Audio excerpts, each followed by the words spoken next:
Hello. Hello YouTube. I think this is video 72. So I'm Paul Murphy and this is my book Fabbles Solo Years, which is what I'm reading today.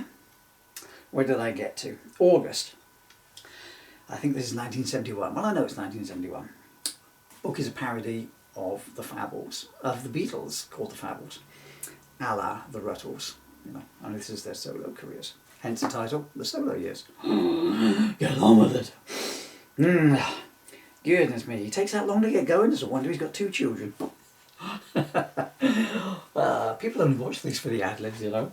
Anyway, August. Since the previous year, Jim has had Harold Macmillan, ex-Prime Minister, freelance cartoonist, trees only, and the photographer who captured the iconic Flabbey Toad album cover, take single photographs of the construction of the London International Hotel at 147 Cromwell Road, Kensington, from one fixed point.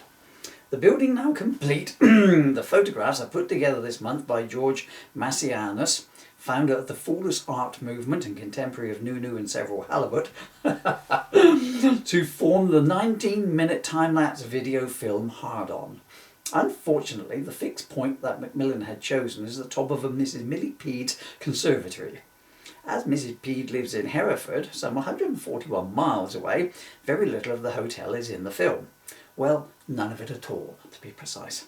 Critics therefore deride the film, although as the view from Mrs. Pede's conservatory is of the bedroom of Miss Carlotta Bounce, an exotic dancer and part-time table leg model from Pisa, they all take copies of it home.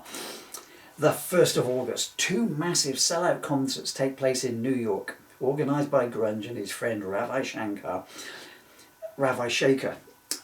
Sorry, Ravi. One of the heroes of mine, actually, Ravi Shankar. In aid of the peoples of Bangladesh, who have been hit by twin disasters of famine and civil war. Not many jokes in that line, was there? Many of Grunge's closest friends turn out for this amazingly worthwhile cause, including the effusive folk poet Bob Wordsworth. That is a shameless pun of my Bob Dylan spoof book, Bob Wordsworth. Don't Look Sideways, The Life and Times of Bob Wordsworth, which I might do some videos of later on. Where did I get to? Bob Wordsworth and ex-creamed blues guitarist Crick Neclapto. Bongo agrees to appear. Either one works. Extricating himself from Blind Sam filming by asking the director for time off. Are you still here? We finished the film 2 weeks ago, replies Ferdinando Slaphead. I wish I'd read his name before I did the accent. You're still here? We finished the film 2 weeks ago, replies Ferdinando Slaphead. Jim does not attend the concert as, look, haven't I done enough? I've stayed in bed for a week. Twice, for God's sake. You can't expect me to actually put myself out for people. You ingrates have no idea what suffering is. Mother! Paul does not attend as the concert was being announced as an ABCO thing. I had to weigh up the humanitarian consequences of my personal petulance against the benefit to others. I'm sure the starving millions will sympathise with my plight. The 2nd of August. While public interest in the Fabbles is once again at a high following the previous night's concerts, Paul and Linda completely coincidentally released their new single, Uncle Norbert, Admiral Halsey, Urine Retract Infection Specialist Edna, wait for it, Grim Thrush, stroke the Right Reverend Jeremiah Jimmy Riddle, in the US today. The song is not released in the UK due to the restriction on the number of syllables a song title can have. The 2nd and 3rd of August. Paul holds more rehearsals with his new band at his farmhouse in Scotland. Why am I giving all that? I don't know. The Scottish Nationalist Party is immediately formed to break Scotland away from the United Kingdom on the grounds of oppressive suffering of our people and livestock. The 11th of August.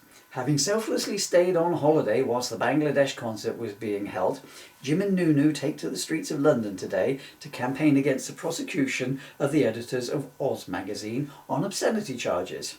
I am sure that the starving millions are outraged that we cannot look at willies in magazines and understand our stance, explains Jim. Nunu is unavailable for comment, having locked herself in the bedroom with an advance copy of the Big Boy issue. Okay, that'll be for now. Coming towards the camera, best as I can move. Hello there.